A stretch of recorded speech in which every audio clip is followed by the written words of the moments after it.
Silence is often misunderstood as simply the absence of sound, but in reality, it has a much deeper meaning in human life, especially when we consider the silence inside the mind. It becomes a powerful psychological and spiritual concept. Our minds are constantly active, thinking, planning, remembering, and imagining, almost like a device that never turns off. While this constant mental chatter feels normal, many scholars and spiritual traditions suggest that practicing inner silence can lead to a greater clarity and emotional stability. However, silence has two sides. When it's forced, it may harm mental health, but when it comes to choose with awareness, it can become a path to self understanding and growth. So, in today's discussion, I am looking forward to talking about this. So, without delaying, let's go to the conversation.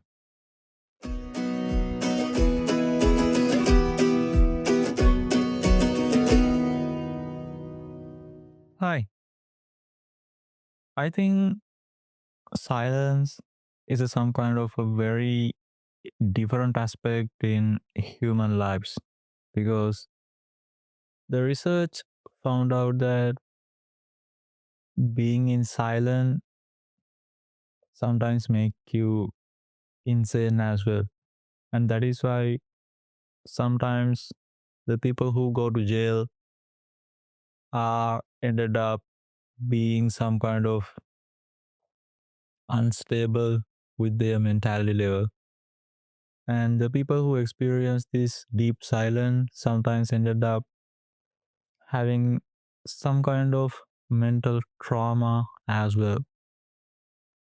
But the interesting fact is the silence is also the cure for the understanding yourself.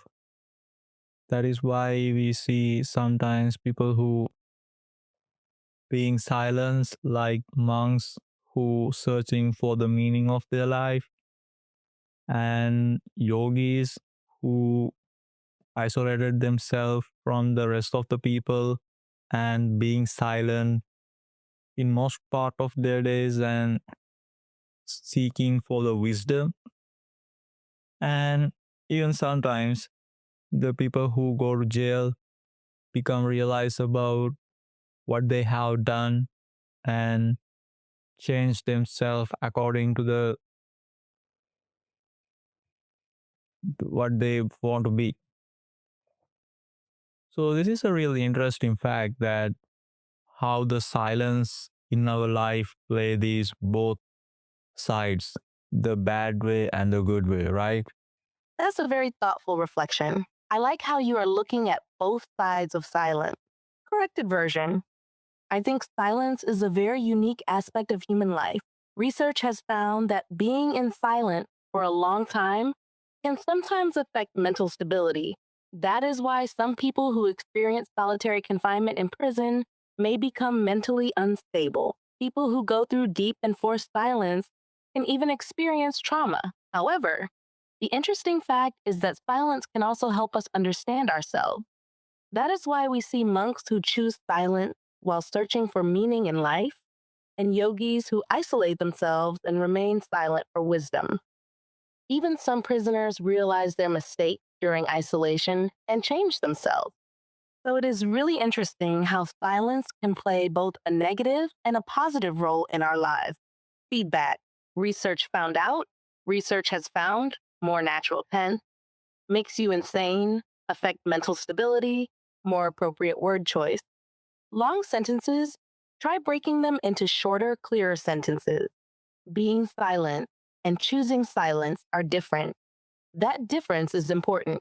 Now let's think a little deeper. Silence itself is neutral. The key difference is whether it is forced or chosen. For example, solitary confinement in prisons like Alcatraz Federal Penitentiary was known to cause severe psychological stress because the silence was forced and combined with isolation.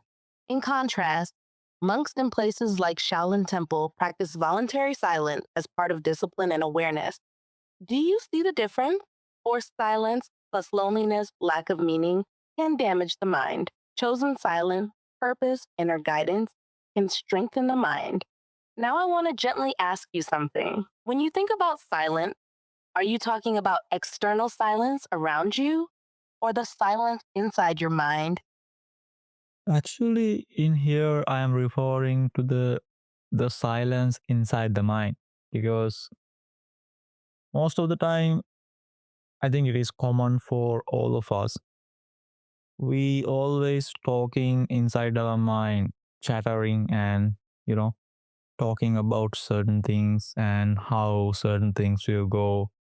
Likewise, it was always like our mobile phone. There is no break for our mind. We just constantly chatting, chatting, chatting.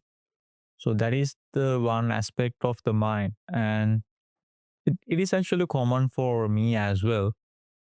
And when I do this, my own searching, I have kind of found out that being silent and practicing this silence from the external world and internal self is something that lead you to the mental stability.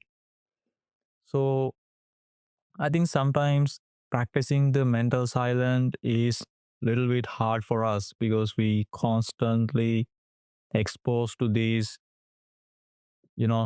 sounds and every other thing. I think as guided by the most of the academia and the most of the gurus, they all prefer first make your external environment silent or choose an environment where silent, and then it will eventually help you to do this silence practice like meditation and understand your mind and keep it silent because the mind is always chatting and it is non-stopping. And because in order to practice that, the mental silence, I think, as guided by the other all the academias, it is better to have an external environment where low voices, right? Because in that way it will help eventually to make our internal environment silence as well, because that what, as per the all the meditation guide initially instruct us. You are observing something very real. The mind does keep talking almost all the time. Corrected version. Here I am referring to silence inside the mind. Most of the time, it is common for all of us to keep talking inside our mind, thinking, planning, and imagining how things will go. It is like a mobile phone that never turns off. There is no break. When I reflected on this, I realized that practicing both external and internal silence can lead to mental stability. However, practicing mental silence is a little difficult because we are constantly exposed to noise and stimulation. Many scholars and spiritual teachers suggest first making the external environment quiet. Then it becomes easier to practice meditation and observe the mind. Since the mind is always active and nonstop, creating a calm external environment may help us gradually quiet the internal one. That is what many meditation guides initially recommend. Feedback. We always talking? We are always talking. Non-stopping, non-stop, or never stopping. Try shorter sentences to improve clarity. Academia usually refers to universities. Use scholars or teachers instead. Now let's go deeper. You are right that reducing external noise helps in the beginning. Even practices like those taught in traditions connected to Gautama Buddha emphasize starting with a quiet environment. But here is something subtle and important. Mental silence does not mean forcing the mind to stop. The mind produces thought naturally, just like the heart produces beat. If we try to force silence, we create tension. That tension becomes another form of noise. Real internal silence is more like this. thoughts appear. You notice them, you do not chase them. Gradually, they lose energy. External silence helps at the beginning, but true stability comes when you can remain calm, even when there is noise outside. As we come to the end, I need to tell you this: silence itself is neither good nor bad. Its impact depends on how we experience it. Forced isolation can damage the mind, but intentional inner quietness can strengthen it. By first reducing external distraction and then gently observing your thought without resistance, we gradually develop a healthier relationship with our own minds. True mental silence is not about stopping the thoughts completely, but about learning not to be controlled by them. When practiced wisely, the silence becomes not emptiness, but a space for clarity, balance, and deeper self awareness. Thank you.